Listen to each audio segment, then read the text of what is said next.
지난 금요일 HLB는 정확하게 0.18% 약보합으로 KRX 정규장을 마감하였습니다.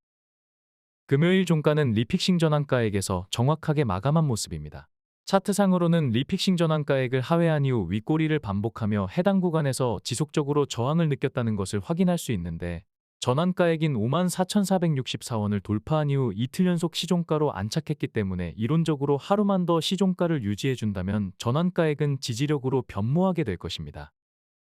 코스닥 지수가 0.84% 하락한 가운데 코스닥 제약 섹터가 0.26% 하락했기 때문에 지수나 섹터의 대체로 연동하는 수준에서 마감한 모습입니다. 주간으로는 코스닥 지수가 2.57% 상승한 가운데 코스닥 제약 섹터가 3.24% 상승했기 때문에 2.44% 상승한 HLB는 주간 상승률 또한 대체로 지수나 섹터에 연동하는 흐름이었다고 평가할 수 있겠습니다. 월간으로는 코스닥 지수가 2.39% 상승한 가운데 코스닥 제약 섹터가 7.99% 급등했기 때문에 4.04% 하락한 HLB는 2차 CRL 이후 3개월 연속 지수나 sek터 대비 상대적으로 약세를 보였다는 것을 알 수 있습니다. 2개월 연속 거래량이 급감한 가운데 주간 거래량은 240만 주를 기록하였습니다. 6주 만에 200만 주를 넘어선 것으로 4주 연속 거래량이 증가하며 활기를 찾아가고 있는 것은 그나마 고무적이라고 할 수 있겠습니다. 박스권 초기부터 예측해드린 대로 HLB는 여전히 장기 박스권에서 횡보하는 모습입니다. 특별한 소식이 부재한 상황에서는 박스권 하단에서는 비중 확대로 대응하고 박스권 상단에서는 차익 실현 위주로 대응할 것을 반복적으로 강조드렸었는데, 역시나 박스권 하단에서 반등하고 상단에서 반락하는 패턴을 지속하는 모습입니다.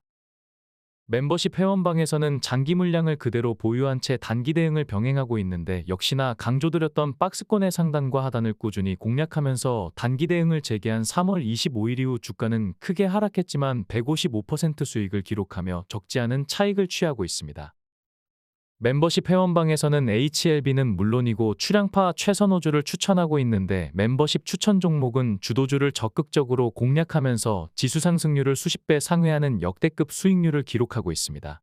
HLB 단기 대응 내역과 멤버십 추천 종목의 상세한 대응 현황은 영상 후반부에서 상세하게 확인하실 수 있습니다. HLB가 3주 만에 반등이 나와주었지만 공매도 공세가 지속되면서 상승폭은 제한된 모습입니다. HLB의 양대 공매도 주체는 골드만삭스와 메릴린치이며 이외에도 신한투자와 모건스탠리를 주시할 것을 당부드렸습니다. 신한투자는 하루가 멀다 하고 포지션을 바꿔가며 샀다 팔았다를 반복하는 등 단기 대응에 집중하는 모습이며, 공매도 재개 이후 부쩍 HLB 공매도 포지션을 강화하고 있는 모건스탠리는 지난주에도 가장 높은 공매도 비중을 보여주었습니다. 공매도 공세로 주가가 하락할 때마다 멘탈이 약해지는 분들이 적지 않은데, 거듭 강조드리지만 공매도 세력들이 신약 실패에 대한 확신이 있다면 하루하루 샀다 팔았다를 반복할 이유가 없다는 것을 유념하시면 좋을 것입니다. 5월 28일 정규장 마감 직후에는 가남신약 현재 진행 상황 안내라는 블로그 공지가 게시되었습니다. 지난 영상에서는 사측의 언론 대응과 공지에 대해서 여러 문제점들을 지적하였는데, 이번 공지 또한 앞서 제기했던 문제들이 또다시 반복되는 모습이기에 상당히 아쉽다고 할 수 있겠습니다. 5월 28일 업로드한 공지에서는 최근 항서제약과 엘레바는 한 가지 지적사항에 대한 보완 조치를 완료하고 FDA에 보고했으며, 현재는 보완 조치에 대한 동의를 얻기 위해 FDA와 후속 논의를 이어가고 있는 중입니다 라고 언급한 부분이 있습니다. 그러나 이는 4월 29일 공지에서 보완 서류를 제출하고 FDA의 회신을 기다리고 있다라고 밝힌 내용과 맥락이 이어지지 않으며 내용 전달 또한 명확하지 않기 때문에 상당히 모호한 공지라고 할 수 있습니다. 특히 FDA와 후속 논의를 진행 중이라는 표현은 FDA로부터 회신을 받은 것으로 해석될 수도 있지만, 회신 여부를 명확하게 밝히지 않아 반대의 가능성도 배제할 수 없기 때문에 불필요한 혼선과 논란을 초래했다고 할 수 있습니다. 그동안 HLB는 중요한 공지에서도 의도와 다르게 해석될 수 있는 다수의 문장 오류를 드러냈기 때문에 이번 공지 또한 그러한 가능성을 배제하기는 어려울 것입니다. 다만 FDA와 후속 논의를 이어가고 있다는 것이 사실이라면 이는 보완 서류 제출 이후 일정 수준의 피드백을 받았다는 것이기 때문에 중요한 의미가 있을 것입니다. 사측은 불필요한 논란을 잠재우기 위해 추가 공지를 통해서 FDA의 회신 여부를 명확하게 밝힐 필요가 있을 것입니다. 다음은 각종 데이터를 기반으로 출량파 채널이 직관적인 그래프로 정리한 차트를 통해서 지난 한 주간의 행보와 차주의 흐름을 예측해 보겠습니다. 2차 CRL 이후 반등하던 주가가 최근 소강 상태를 보이자 HLB는 포털 사이트 검색 순위에서 조금 더 밀려난 모습입니다. 검색률을 기준으로 현재 시장에서 가장 관심을 끄는 종목은 두산에너빌리티인데 3주 연속 가장 뜨거운 관심을 이어가고 있습니다. 장전 코멘트에서는 두산에너빌리티가 투자한 미국 소형 모듈 원전주인 뉴스케일 파워를 종종 소개했었는데 4월 9일 바닥을 찍고 두 달이 채 되기도 전에 2배 가까이 급등한 모습입니다. 멤버십 회원에 가입한다면 두산에너빌리티나 조선주 같은 주도주를 급등 전에 선제적으로 추천받으실 수 있겠지만 여건이 되지 않은 분들은 장전 코멘트만 잘 활용하셔도 양질의 정보를 공유받으실 수 있습니다.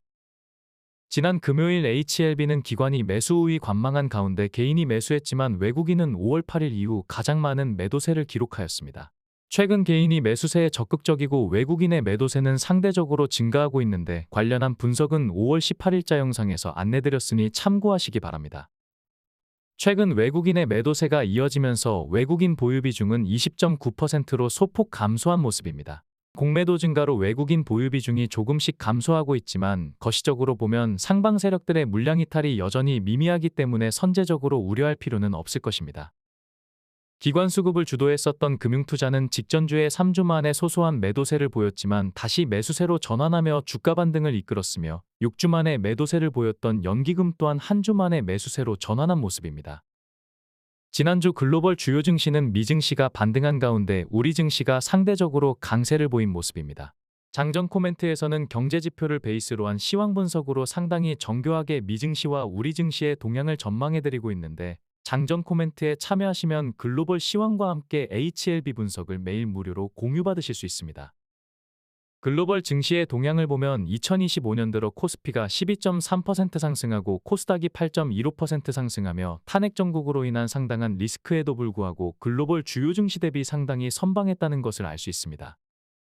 지난해 말부터 2025년 우리 증시가 선방할 것을 예측해드리며 자산 배분을 주식 투자에 집중할 것을 권고해드렸는데 현재까지는 예상한 대로 진행되는 모습입니다. 우리 증시가 반등세를 보이고 있지만 2024년 이후로 보면 우리 증시 상승률이 여전히 최하위권이라는 점에서 차기 정부 구성과 허니문 랠리에 대한 기대감으로 당분간 추가 상승 여력이 있다는 판단입니다. 지난 한 주간 외국인은 관망세를 보였으며 개인이 1조 8천억 원을 순매도했지만 기관이 1조 8천억 원을 순매수하며 지수 상승을 견인한 모습입니다.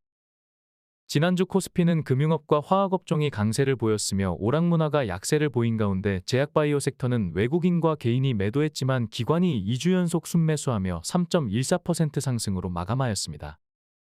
지난주 코스닥은 금융과 유통이 강세를 보이는 등 대부분의 섹터가 선방하였으며 제약바이오 섹터는 개인이 매도했지만 2주 연속 기관과 외국인이 동반 순매수하며 3.24% 상승하였습니다. 2차 CRL 이후 그룹주의 동향을 비교해보면 전반적으로 반등세가 나온 가운데 파나진이 호실적을 앞세워 상승률 선두에 올라섰으며 HLB와 테라퓨틱스와 제약이 뒤를 이은 모습입니다. 제넥스와 글로벌과 생명과학과 이노베이션이 중위권을 형성하였으며 바이오스템만 유일하게 2차 CRL 직후에 낙폭을 하회한 모습입니다. HLB의 일간 대차잔고 추이를 보면 2차 CRL 이후 꾸준히 늘어났던 대차잔고가 4월 중순 이후 하향 추세를 그렸는데 지난주부터 소폭 반등하며 7,046억 원을 기록하였습니다. 유통량 대비 대차 비율은 10.88%로 지난주 대비 소폭 증가하였습니다. 5월 28일 기준 공매도 잔고는 지난주 대비 소폭 증가하며 417만 주를 기록하였습니다. 공매도 공세가 지속되며 공매도 잔고가 증가 추세에 있지만 주가의 대세 상승기에는 공매도 잔고가 유용하게 활용된다는 점을 감안한다면 공매도 잔고가 불편하게만 느껴지지는 않을 것입니다. 공매도 재개 이후 공매도 세력들의 HLB 그룹주 수익률을 살펴보면 생명과학과 바이오스텝과 이노베이션 순으로 수익을 보았으며 파나진과 펩과 제넥스 순으로 손실을 보고 있다는 것을 알 수 있습니다. 코스닥 대차잔고 순위를 보면 HLB가 에코프로에 이어서 2위에 랭크된 모습입니다. 말씀드렸듯이 유통량 대비 대차 비율이 중요하며 유통량 대비 대차잔고 비율이 5%를 초과하면 평균치를 상회한다는 것을 참고하시기 바랍니다. 이번 주 상위 30위까지 유통량 대비 대차 비율을 표기해드렸으니 관심 종목이나 개인 공매도에 관심 있는 분들은 참고해서 대응하시기 바랍니다. 차바이오텍이 27.5%로 가장 높은 대차 비율을 보여주었기 때문에 주시할 필요가 있으며 에코프로비엠과 에코프로와 주성엔지니어링이 26.5%와 19.2%와 16%로 뒤를 이은 모습입니다. HLB그룹주의 유통량 대비 대차잔고 비율을 살펴보면 HLB가 지난주 대비 소폭 증가한 10.9%로 여전히 가장 높은 대차잔고 비율을 보였으며 HLB제약과 HLB생명과학이 4.9%와 2.6%로 뒤를 이은 모습입니다. 다음은 멤버십 추천 종목의 수익률입니다. HLB 단기 대응 내역이나 멤버십 추천 종목 투자 성과에 관심이 없다면 여기까지만 시청하시면 되겠습니다. 멤버십 추천 종목은 주도주를 효율적으로 공략하면서 지난주 대비 수익률이 크게 증가하였으며 지수 상승률을 압도적으로 상회하는 모습입니다. 2025년 현재 보유 중인 종목의 합산 수익률은 954%이며 2025년 마감 종목의 합산 수익률은 무려 7,065%를 기록하고 있습니다. 2025년 손실로 마감한 종목의 합산 손실률은 1,933%로 수익률이 손실률을 압도하는 상황입니다. 2025년 코스피가 12.3% 상승하고 코스닥이 8.1% 상승에 그쳤으며 미국 지수는 여전히 약세라는 것을 감안하고 몇 가지 변수까지 고려한다면 국내 추천 종목이나 미국 추천 종목 모두 지수를 크게 압도하는 투자 성과라고 할 수 있습니다. 수익률이 비현실적으로 너무 높기 때문에 투자 성과에 대한 감이 안 오실 수 있겠지만 지수의 대세 상승을 선제적으로 예측하고 주도주를 집중적으로 편입한 후에 변곡점마다 익절과 재진입을 반복했을 때 가능한 수익률이라는 점에서 출량파 멤버십을 주목할 필요가 있을 것입니다. 멤버십 회원방에서는 1차 CRL 이후 HLB그룹주 단기 대응을 병행하면서 HLB에서만 507%라는 역대급 수익률을 올렸으며 HLB생명과학과 HLB제약 또한 비슷한 투자 성과를 올리기도 하였습니다. 또한 2차 CRL 이후에도 HLB 주요그룹주 단기 대응을 병행하고 있는데 보시다시피 단기 대응을 재개한 3월 25일 이후 HLB가 3% 하락하고 HLB생명과학이 18%나 하락하였으며 HLB제약은 13.7% 하락하며 대응하는 그룹주가 모두 적지 않게 하락한 상태이지만 155%라는 적지 않은 수익률을 기록하고 있습니다. 멤버십에 참여하셔서 제시한 대로만 잘 따라주신다면 지금 보시는 수익률은 여러분의 투자 성과가 될 수 있을 것입니다. 혼자 대응하시기 어렵다면 HLB는 물론이고 일반 추천 종목에서 지수 상승률을 크게 압도하는 출량파 멤버십은 좋은 선택지가 될 것입니다. 유튜브가 활성화되면서 검증되지 않은 주식 분석가들이 활개치는 상황입니다. 주린이는 주식과 어린이의 합성어인데 어린이는 청소년 수준의 능력치에도 경외감을 느낄 수 있겠지만 여러분들이 의지해왔던 조력자가 정말 청소년 수준이라면 상당히 허탈할 것입니다. 주식판은 나의 능력치와 상관없이 무한 경쟁하는 무제한급의 제로섬 게임입니다. 주식판에 발을 들여놓은 이상 나의 능력치가 주린이급이라 하더라도 실전에서 상대해야 될 대상은 기관이나 외국인 같은 전문 트레이더들입니다. 주린이의 입장에서는 인사이트 있는 조력자를 찾는다는 자체가 어려운 일입니다. 그러나 매매일지를 투명하게 공개하는 분석가라면 어렵지 않게 객관적 실체를 검증해 볼 수 있을 것입니다. 선진 증시와 다르게 주식 분석가의 수익률 검증 시스템이 미비한 우리 증시에서는 대다수의 주식 분석가들이 추천 후 예후가 좋지 못한 것은 뒤로 숨겨 함구하며 예후가 좋은 추천 사례만 과시하는 경우가 다반사입니다. 출량파 채널이 주기적으로 확인해보고 있지만 추천 종목의 매매일지를 투명하게 공개하여 검증받는 경우는 아직까지 확인된 사례가 없습니다. 출량파 채널은 국내 최초로 추천 당일의 영상과 매매일지를 하루도 빠짐없이 공개하며 정직하고 투명하게 멤버십을 운영하고 있다는 것을 참고하시면 좋을 것입니다. 출량파 멤버십에 참여하시면 HLB 장기 대응과 단기 대응은 물론이며 출량파 최선 호주를 추천받으실 수 있습니다. 가장 많이 이용하는 유튜브 멤버십에 가입하시려면 구독을 하시고 구독 버튼 옆에 가입 버튼을 누르시면 멤버십 회원에 즉시 참여하실 수 있겠습니다.